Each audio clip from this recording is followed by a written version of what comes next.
Пожилая женщина сегодня утром попала под поезд в Нижнекамске. Она переходила железнодорожные пути в специальном для этого месте, вроде бы по всем правилам. Единственное, либо не посмотрела по сторонам и не убедилась в безопасности, либо хотела перебежать перед поездом.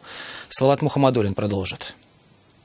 Тело погибшей женщины обнаружили в нескольких метрах от перехода. На место трагедии тут же приехали дети и супруг пенсионерки. Родные не сдерживают эмоций. Ужасная новость потрясла всех. Трагедия произошла сегодня около 10 часов утра на железнодорожном переезде. Пожилая женщина пыталась перейти пути в разрешенном для этого месте, но не убедилась в безопасности и попала под поезд. Это именно то место, где нужно переходить пешеходам. Оно оборудовано, стоят специальные знаки для бдительности.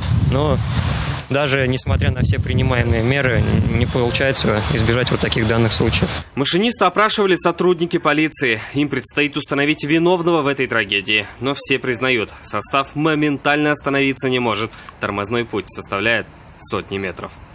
Салават Мухаммадуллин, Светлана Шумкова, Фахри Исламов. Вызов 112. Мы делаем вам вызов. Смотрите одну из самых рейтинговых программ о происшествиях в Татарстане на нашем сайте tnv.ru.